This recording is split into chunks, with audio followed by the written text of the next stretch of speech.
What does that have to teach us? And in a way, one of the most powerful drug experiences I've had in my life was the first cup of coffee after 3 months off. Really? It was psychedelic. It Really? was incredible. Yeah. Come on. Try it. Try getting off caffeine for a 3 while. months? 3 months without caffeine. How am I going to do a podcast? You may have to take a I'm hiatus. going to run out of things to talk about.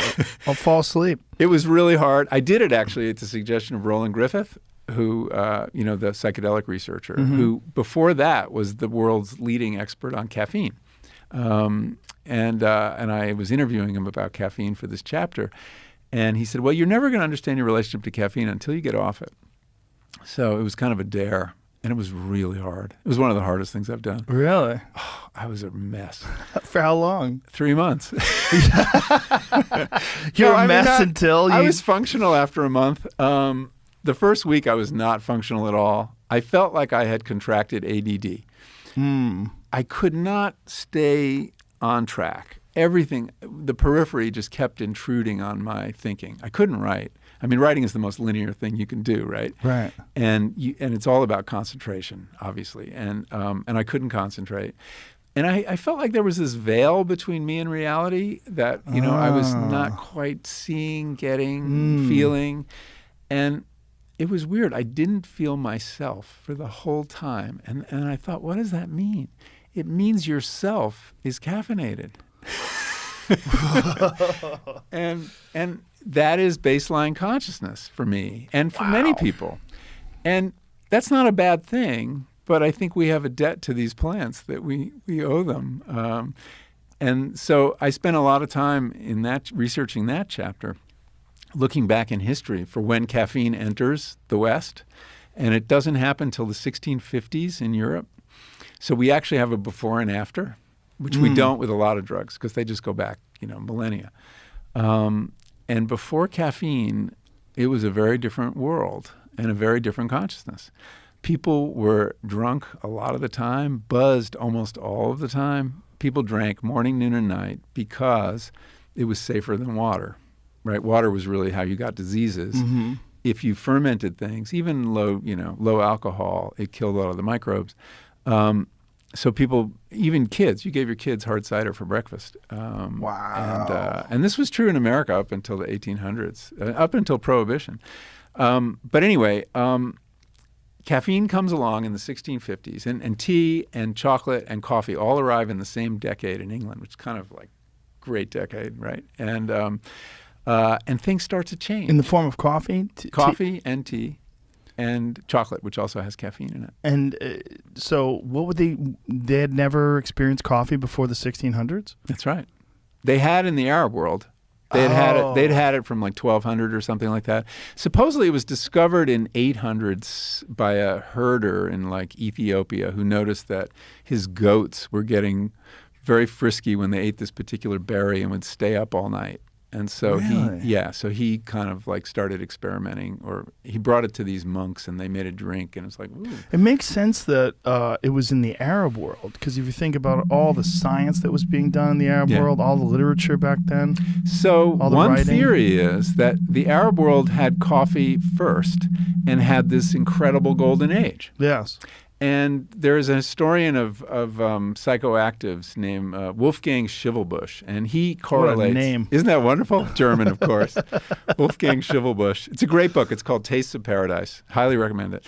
And he said this was the perfect drug for the culture that invented mathematics and had this incredible, and it helped the culture in two ways. One was, as safe as alcohol made water, boiling it made it much safer. And coffee and tea, of course, both require boiling water. No one drank boiling water or hot beverages before.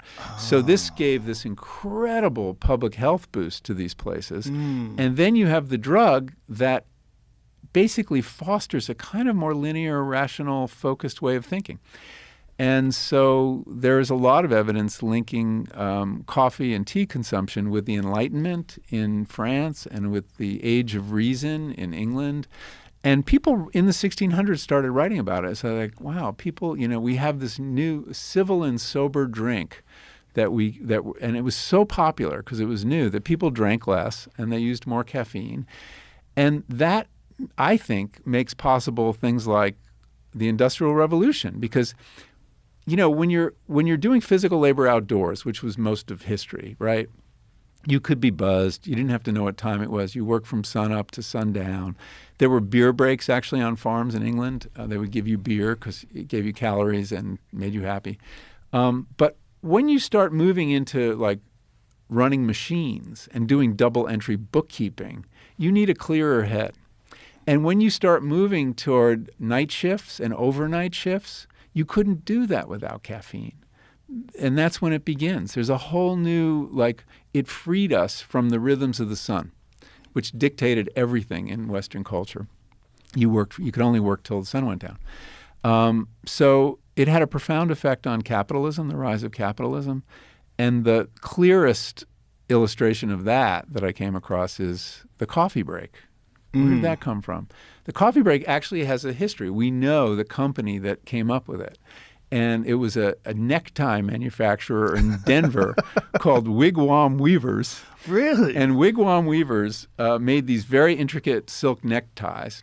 And during World War II, they lost all their best loom operators to the war effort. So they hired these old guys to do it, who weren't getting drafted, and they couldn't do it very well. Then they hired these women to do it, and they could do it beautifully. And there were very intricate patterns, very complicated looms. I mean, you've seen how the patterns on neckties. And the women could do it really well, but only for about 4 or 5 hours. So they called a meeting, and the owners said to the workers, "What could we do? We have to improve your efficiency, and we need more output." And the women said, "Well, give us a coffee break." They didn't call it that initially. And give us some time at like 10 in the morning and 4 in the afternoon, and give us some coffee and tea.